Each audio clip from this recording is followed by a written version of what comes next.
A half-man, half-bull monster, locked in a giant maze, waiting for its next meal of human flesh. This is the bizarre myth of the Minotaur, an angry, savage freak of nature that endures as a timeless symbol of the beast inside all men. But beneath its story lurks a stunning reality. A real world of human sacrifice, bestiality, war, and the remains of an actual labyrinth. This is the myth of the Minotaur and the truth behind it. A heavy door clanks shut behind you. A dimly lit maze of corridors lie ahead. The stench of death hangs heavy in the air.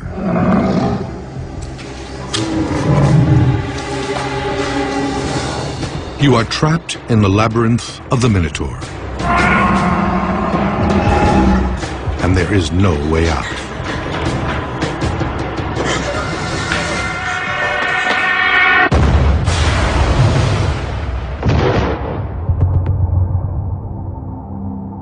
The story of the Minotaur was a horror story for the ancient Greeks. The labyrinth was a chamber of death. Those that got locked inside of it knew there was only one fate, and that's to be devoured by a horrible, ravenous, man-eating beast.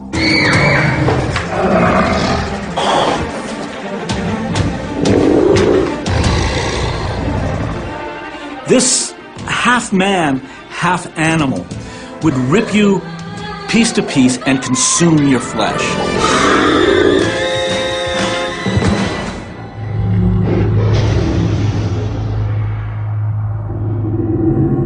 The Minotaur is the mutant child of a human mother and a bull father.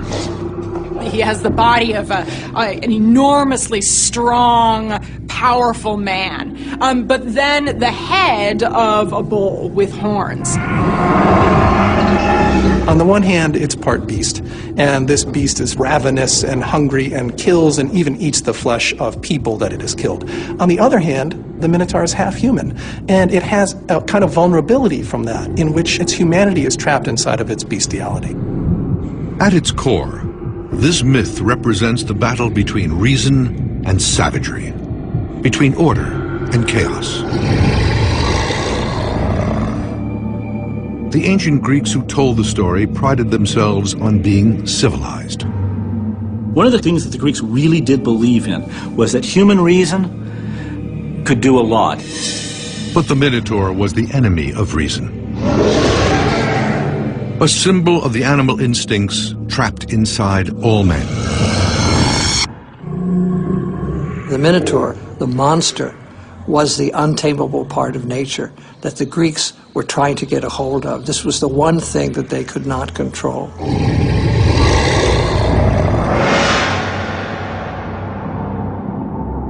According to the myth, this is where the Minotaur lives, on the island of Crete.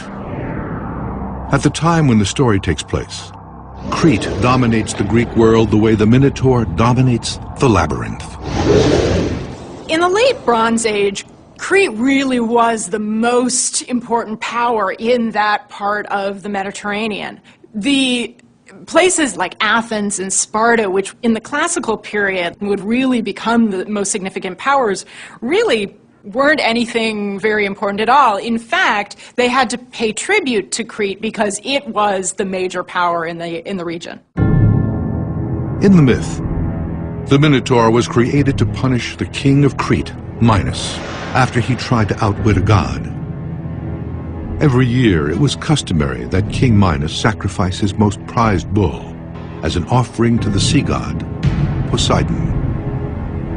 But one year, his herd produced a calf so beautiful, so perfect, that Minos couldn't bear to part with it. He sacrificed a lesser bull in its place. But Poseidon was watching. Anytime you try in Greek mythology to outsmart the gods, you're going to lose. When Poseidon saw this, he said, okay, you like your bull so much? I'm going to make your woman like your bull. And so he made Minos' wife lust for the bull. Minos' wife, Pasiphae, falls in love with the bull. Pasiphae's desire for the bull, I think, symbolizes a kind of animalistic lust. All of us like to think of ourselves as very rational creatures, but in reality, all of us know at our core there's some piece of us that's driven by pure animalistic desire. The queen hatches an elaborate plan to seduce the bull. She climbs into a cow costume and lingers in the pasture where it grazes, waiting for the beast to approach. It's a very strange myth, this one, because Pasiphae essentially engages in an act of bestiality. She's in love with this bull. She wants to have sex with this bull. It seemed to be a preoccupation of ancient Greeks and Romans as to what the proper mode of sexual behavior was. And having sex with animals was one of those taboos that got kind of richly worked out in their mythology.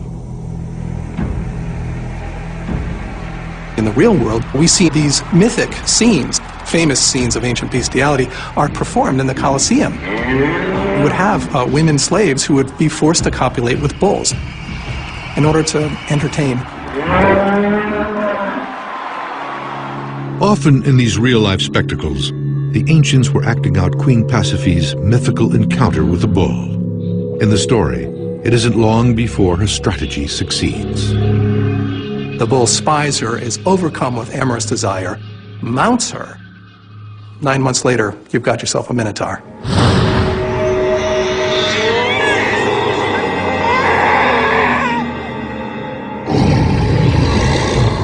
The birth of monsters is very often associated with sinfulness or some other kind of wrongdoing. Certainly, this is both of those things. Because Minos didn't keep his end of the bargain, because Pasiphae indulged in an unnatural desire, the child is born monstrous and deformed. A half-human, half-bull baby boy, destined to become a horror. He's a monster, that's how we know him, but at the same time, he seems to be a victim of his fate. And that's why I have mixed feelings about the Minotaur. I cannot really condemn him. The Minotaur has a strange name. His father isn't Minos, but the first half of his name comes from the name Minos. The second half, Tauros, is the Greek word for a bull. So Minotaur means the bull of Minos. To the ancients, this man-bull hybrid was a powerful and frightening concept. Bulls were a central part of Greek civilization. In fact, they were even worshipped as gods. There were a lot of sacrifices and rituals around bull cults all across the Eastern Mediterranean. A bull represents male virility and strength, and that's exactly what the bull was religiously. An icon representing male potency and fertility, great strength and power as well. The memory of the power of the bull carried through into Judeo-Christian times, and we see in pictures of the Nativity the bull breathing in to the baby Jesus with its life force. According to the myth, the tyrannical King Minos is furious when the Minotaur is born and decides to use it as a weapon against anyone who dares to challenge his power. He devises a sinister plan to build the world's most terrifying prison and makes his beastly stepson its man-eating warden. To build it, Minos turns to his resident engineering genius, Daedalus. Daedalus is the world's most famous ancient builder. He's like Thomas Edison and Frank Lloyd Wright rolled into one.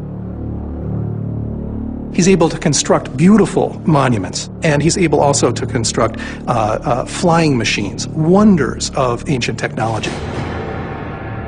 Daedalus makes plans for a prison with no barred cells, just a massive winding maze. It would be so vast, so impossible to navigate, that even he could barely make it out alive. And in its heart would lie the Minotaur, waiting for its prey. It was a series of passages and stairways. there is some sort of mystical or strange effect inside the labyrinth that so confuses those who walk through it that they don't know where they are in a short time.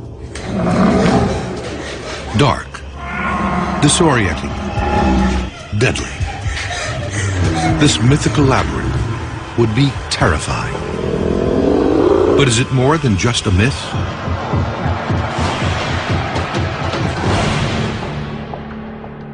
Today, there's an underground maze on the island of Crete with an eerie resemblance to the labyrinth of the Minotaur, the Cave of Messara. It's an ancient underground quarry that, according to local lore, may have inspired the myth.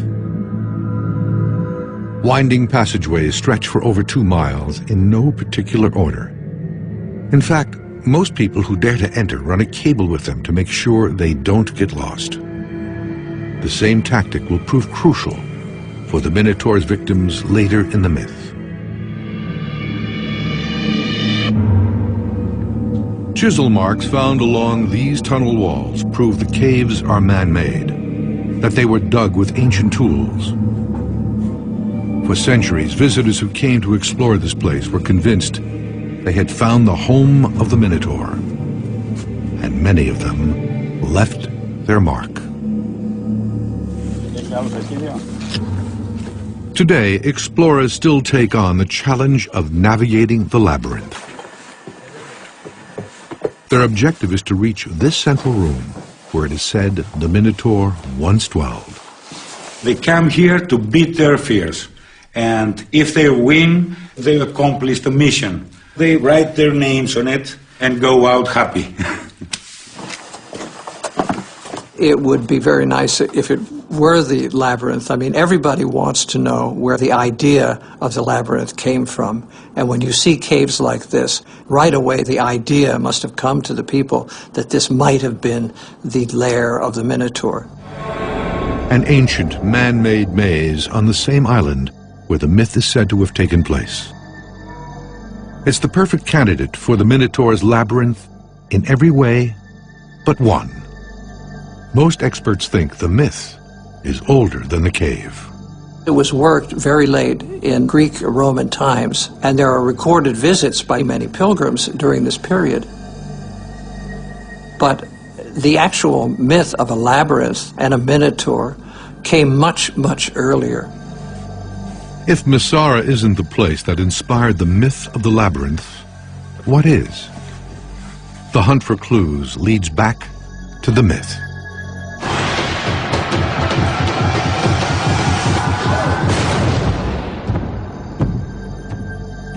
With his horrifying maze complete, Crete's king Minos shifts his focus and hunts for its first victims.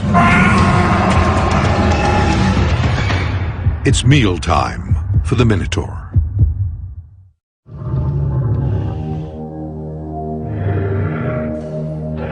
According to an ancient myth, the island of Crete is home to a half-man, half-bull monster who hungrily patrols a dark labyrinth. The labyrinth itself is so confusing, even its builder can barely find the way out. Inside, the Minotaur awaits its first victims, hungry for human flesh.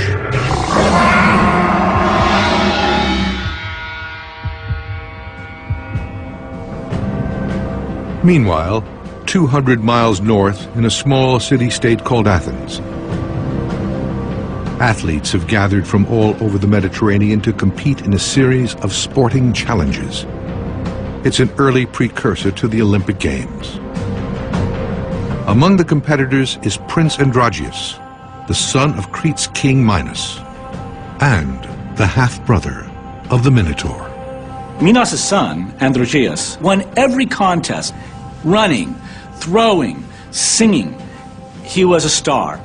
And it so upset a number of the Athenian youth that they got into a drunken brawl and went and killed him.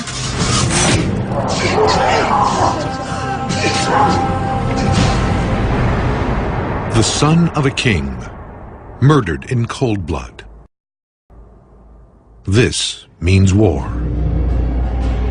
Once the news reaches Minos, of course, his grief is overwhelming and his rage and thirst for revenge is enormous. King Minos decides to punish the Athenians in the worst possible way. He will feed them to the Minotaur. The Cretan navy drops anchor at Athens and delivers an ultimatum. Minos demanded that they send 7 male virgins and 7 female virgins to be sacrificed to the Minotaur. Virgins were a prized commodity in the ancient world because it was believed their purity made them closer to the gods. They would be put on a ship, and the ship would take them in very degrading circumstances to Crete. They would be led, crying and in great tears, into the labyrinth where they would be consumed by the monster. So goes the myth. But what is the connection to reality?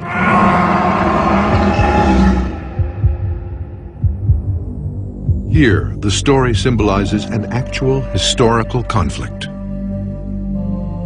An epic struggle between an aging superpower and an up-and-coming state.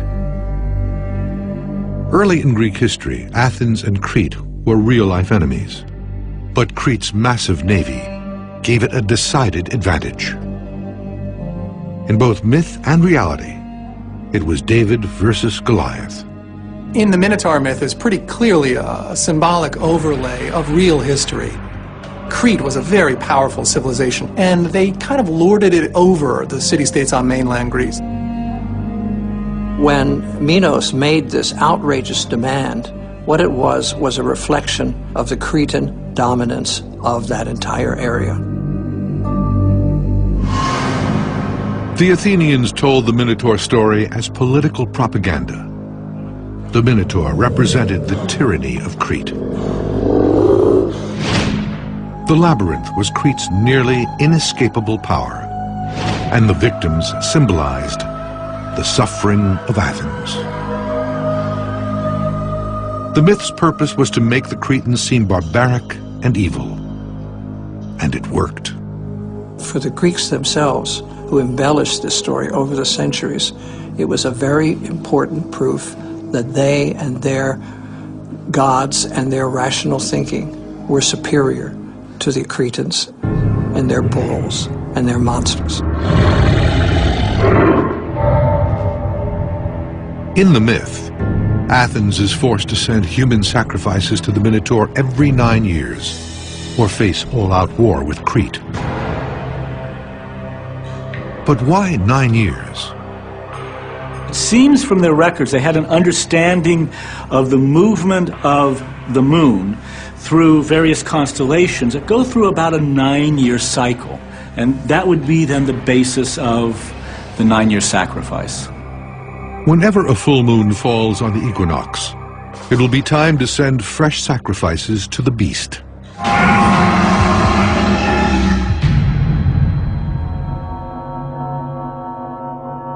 As the first victims are being locked inside the labyrinth, a pivotal event is unfolding across the sea. In a small kingdom 50 miles from Athens, a baby boy is being born.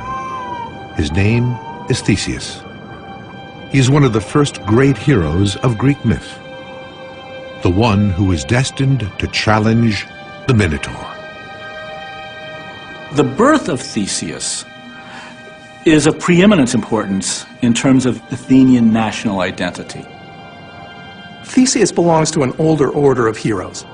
They are characterized by tremendous strength, tremendous bravery, and also great brain power.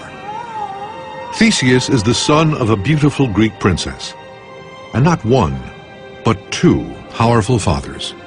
On the night he was conceived, his mother had sex with both Aegeus, king of Athens, and Poseidon, god of the sea. What usually happens is that the mother will sleep with the human father and also sleep in the same time frame with the divine father, so that the child is fertilized by 2 people simultaneously. Having dual paternity allows him to both inherit the throne from Aegeus, as well as have access to things like Poseidon's special favors. This two-father scenario was a common plotline in ancient myths. It's even something real-life rulers often claimed for themselves. One of the perhaps best known is Alexander the Great, who celebrates himself as being partially divine. Later on in the Roman period, the Roman emperors, starting with Augustus, claim that they became gods. It gives you a kind of authority if you can say, I'm actually the child of a god.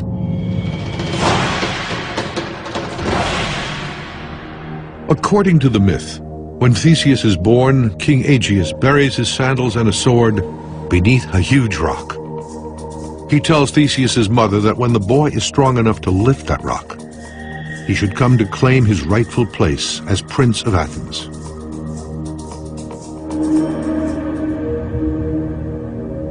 Nine years later, Crete again demands that 7 men and 7 women be sent as tribute to die in the Minotaur's labyrinth.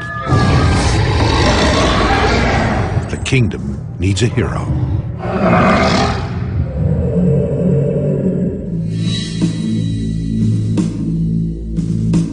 The third time Crete demands its tribute, Theseus is ready.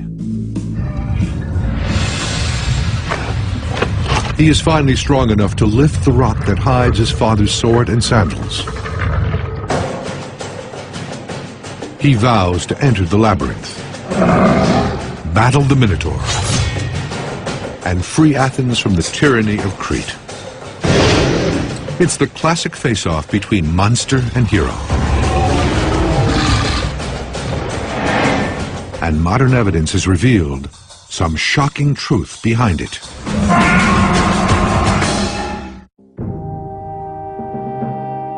The city of Athens is in mourning. Once again, it is time to send human sacrifices to the Minotaur. The innocent victims demanded by King Minos, the tyrant of Crete. Those chosen are sure to die. But there is one who vows to challenge fate. The Prince of Athens, Theseus. He is anxious to prove his bravery and to free his kingdom. All heroes have to commit great acts in order to gain their status. So he needs to go out and do something great. And that is going to be to stop the Athenians from having to submit to Minos and submit their children to the Minotaur. The stage is set. It's Theseus, heroic symbol of man at his best, against the Minotaur, the savage reflection of man at his worst.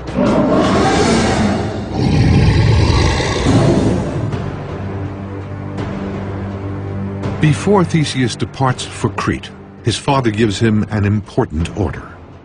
When and if he returns to Athens, he must hoist the white sail instead of the black. That way, when the ship appears on the horizon, the king will know his son is safe.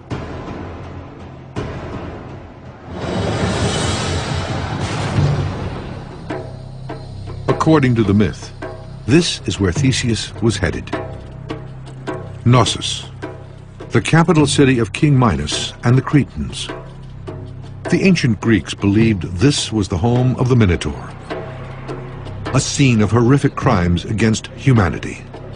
Today, its ruins still hold clues about the reality behind the myth. At the height of Crete's power, between 1700 and 1450 BC, this city was home to 100,000 people. At its center was a vast palace with a complex layout. In fact, some experts believe it was the original inspiration for the labyrinth. It must have been extremely difficult for anyone to find their way all around that huge palace, which had something like 1,000 rooms in it and 5 stories in some places. There were many passageways in it. There were no halls. The passageways went from one little room to another little room, so you could not find a direct line anywhere. My guess is that when the Greeks first saw this, they couldn't make sense of it, so that's where the notion of the labyrinth came from.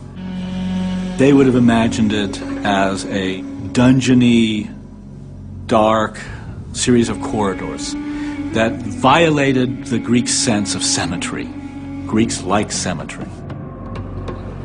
Modern excavations inside the palace have only strengthened its connection to the Minotaur myth. Throughout the site, signs of bull worship can be found. One fresco found in the palace even depicts a young man battling a bull. It's a scene that seems torn almost directly from the myth. The depiction from the Knossos Palace shows a naked young man somersaulting over the top of a bull with large horns that seems to be enraged and chasing him.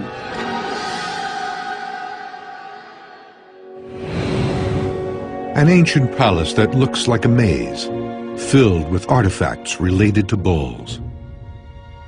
It's easy to see how this place might have inspired the myth. But the connections do not end there. Archaeologists have unearthed evidence suggesting the existence of a real King Minos. A throne room, with its seat still perfectly intact. It's the oldest ever found in Europe, dating back 3,500 years. Also found was an inscription in an ancient language that may even mention the king by name.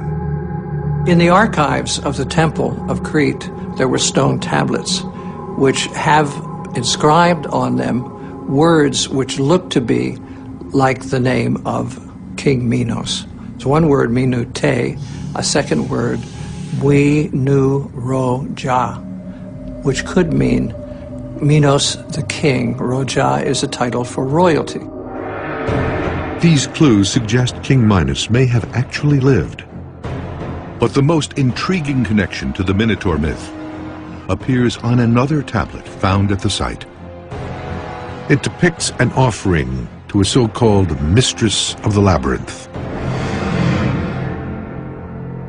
Here, in writing, is a direct reference to the maze of the Minotaur.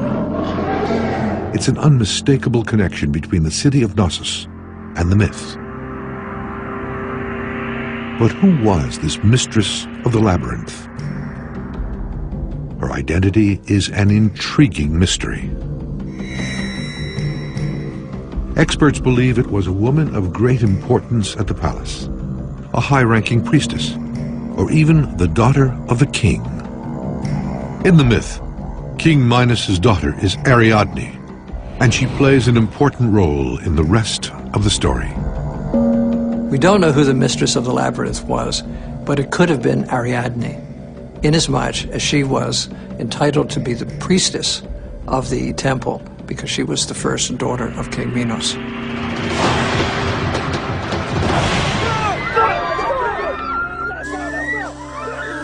From the moment Theseus arrives in Crete to be sacrificed, Princess Ariadne is drawn to him.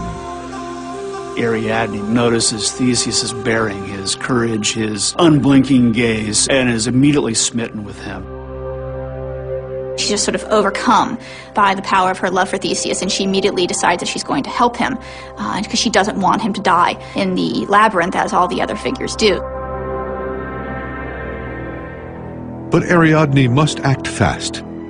She seeks out Daedalus, the designer of the labyrinth, and begs him to explain how to escape it. What he gives her is a clue. In Old English translations of this myth, the word clue means a ball of twine. This is what Daedalus gives to Ariadne, and it's how the modern word clue originated. And Daedalus said, why don't you just use a ball of twine, tie one end to the door, and then unravel it as you go into the labyrinth. Once you're in the center, you can find your way back out by following the twine. We have continued to use balls of twine in underwater exploration. The divers will tie the end of the twine to an opening in a wreck or a cave, go inside, explore, and then follow the twine back out again. reason, which is what the Greeks honored more than anything else, is the thing that solves the problem. A very simple answer to what seems to be an impossible situation.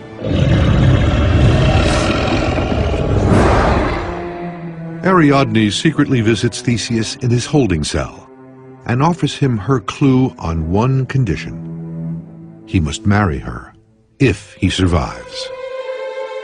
When Theseus meets Ariadne, he's sort of in a bind, right? He's going into the middle of a labyrinth, about to be eaten alive by a Minotaur. And when Ariadne volunteers to help him, he really doesn't have much of a choice. It's either do what she asks or take his chances. And he's not going to take chances.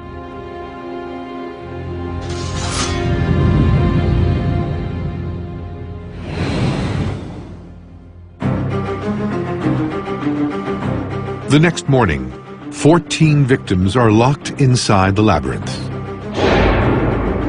Lambs ripe for the slaughter.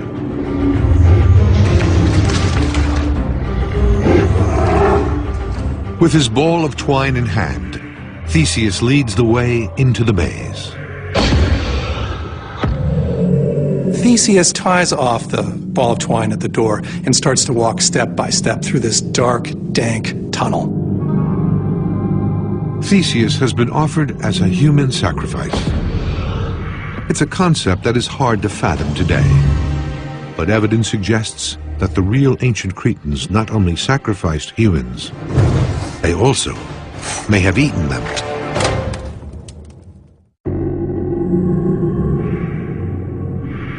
Theseus, the Prince of Athens, is leading his fellow victims deeper into the labyrinth, determined to confront the Minotaur head-on.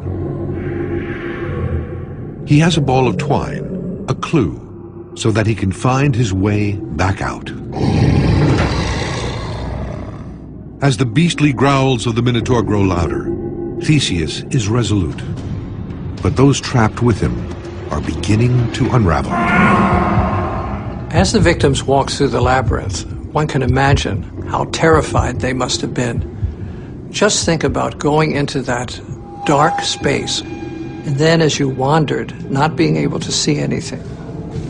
They knew that somewhere else in this maze there was this horrible man-eating creature that would devour them.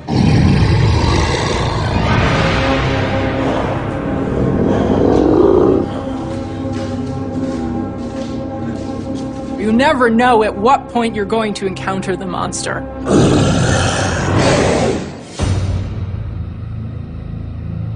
Deep inside the maze, the Minotaur stirs. He hears the screams of frightened victims headed his way. And he's ready for his next feast of flesh.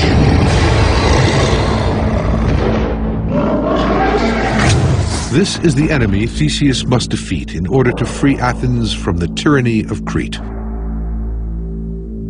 So goes the myth. But what is the link to reality?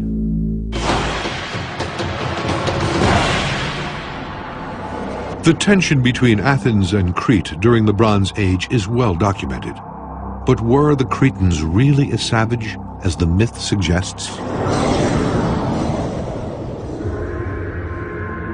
At Knossos Palace, excavations have turned up possible evidence that suggests some truth behind the story. Inscriptions found at the site have been interpreted by some as offerings made to the gods. Human offerings. There are records of a female servant being offered, and also 10 males being offered. Real people killed in ritual sacrifice, just like the victims of the Minotaur in the myth. The suggestion is that there actually was human sacrifice being practiced on Crete. But the evidence extends beyond inscriptions. There are also bones that bear the markers of cold-blooded murder.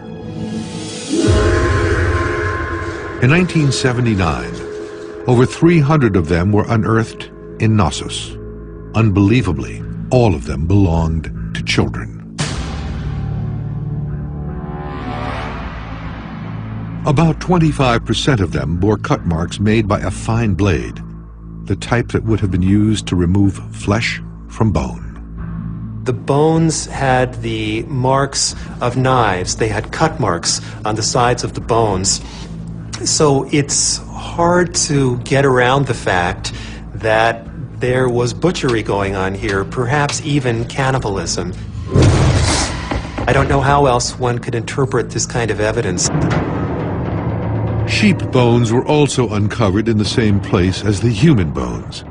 All were slashed in a similar manner. These scrape marks look a lot like the kind of marks that result from butchery of animals that are being prepared to eat. This suggests that the ancient Cretans were not only sacrificing humans, but eating them. Is the Minotaur's thirst for human flesh an encoded message about cannibalism? It's the most repulsive and abhorrent crime we can ever even imagine.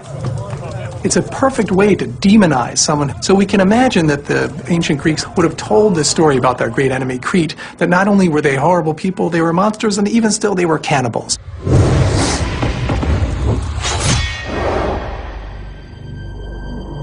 The myth continues.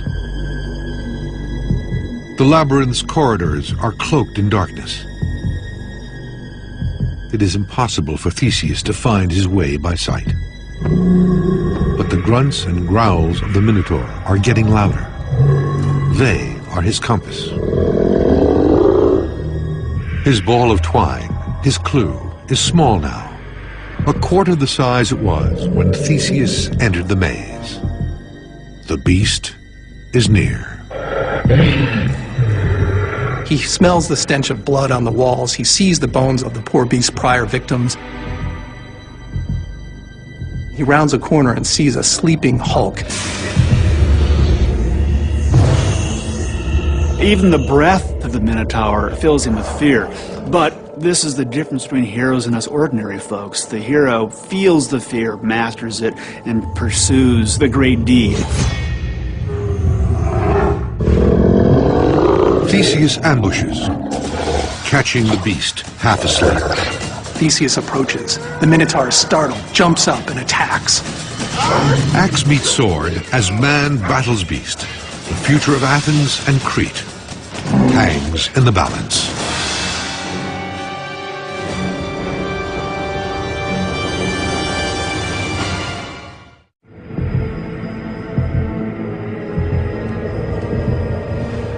In the pre-dawn hours, the sounds of struggle pierce the night.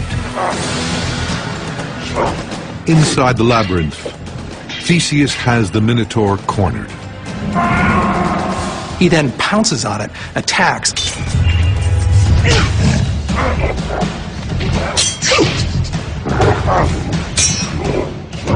Before the beast even knows what hit him, Theseus has the upper hand. The Minotaur struggles and gasps.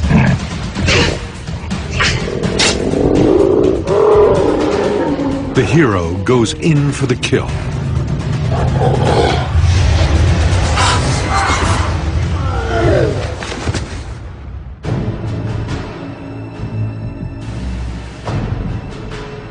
The Minotaur, this tortured, trapped, terrible soul, is dead.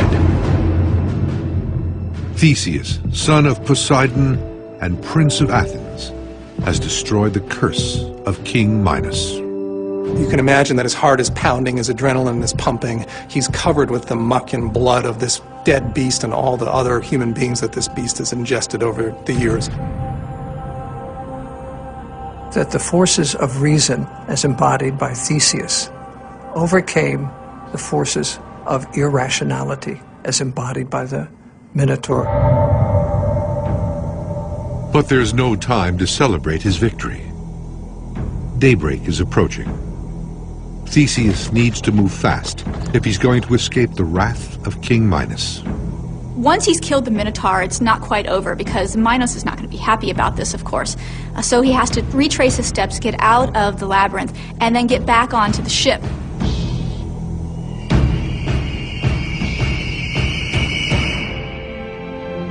he follows his thread back out and leads the still living youths of Athens out of the labyrinth. I can imagine the joy that must have come over the kids when they saw that their fate was not what they expected, that the fate was actually changed by the deed of the hero.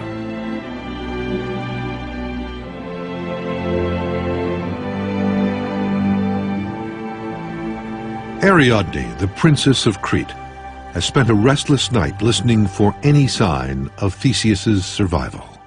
He's promised to marry her if he escapes the Minotaur alive, and she intends to hold him to it. Just before dawn, she joins him, and their ship sets sail for Athens. It's a defining moment in Greek mythology. When Theseus slays the Minotaur, the action is really a symbolic act in which we have a hero of Athens who's finally overthrowing the yoke of Crete. It's a symbol of Greece beating Crete. It's a symbol of human bravery and ingenuity. So all the stories, they inspired the young citizens to be faithful to their country, to be able to sacrifice themselves for their city's glories, and ultimately to become true citizens of a democratic city. Theseus leaves Crete a hero, but his voyage home will end in tragedy. When he left to fight the Minotaur, Theseus promised his earthly father, King Aegeus, that he would hoist a white sail if he returned home alive to signal his victory. Every morning for months, Aegeus would visit the same seaside cliff, looking for any sign of the ship. But when it finally appears on the horizon, its sail is black. The king is inconsolable, thinking his son has been devoured by the Minotaur. In his grief, Aegeus leaps to his death in the sea below. To this day, that sea is called the Aegean, after Theseus's father. When Theseus fails to raise the white sail, the original ancient tale, it doesn't tell us any motivations as to why he forgets. But in the end, the original myth seems to suggest a kind of carefreeness of youth. That's the easiest explanation. He was so excited by his victory, he was on his way home, and he simply just forgot to do it. Aegeus's sudden death is a shocking development. Theseus comes ashore not only as the liberator of Athens, but as its new king. The king who, according to the myth, would transform the city from a backwater outpost into a regional superpower. In this myth, Athens' rise to power is definitely credited to Theseus. In fact, the myth seems to have been written in part to prove this. In adopting Theseus as their founding hero, the Athenians were really making a statement. They were saying that this long-time domination of Crete was now over, and that there was a new top dog in town, and it was Athens. Athens would go on to become the Greek world's dominant city-state, while Crete would collapse and be conquered. But long after both kingdoms have faded into history, the myth of Theseus and the Minotaur endures. And like every good myth, it reveals insights into human nature that are as relevant today as they were 3,000 years ago. There's a lot of things that one can read into the Minotaur story. You can imagine the labyrinth as being the human mind, a dark place that we constantly explore in our conscious state. The animal nature, the nature that compels us to kill,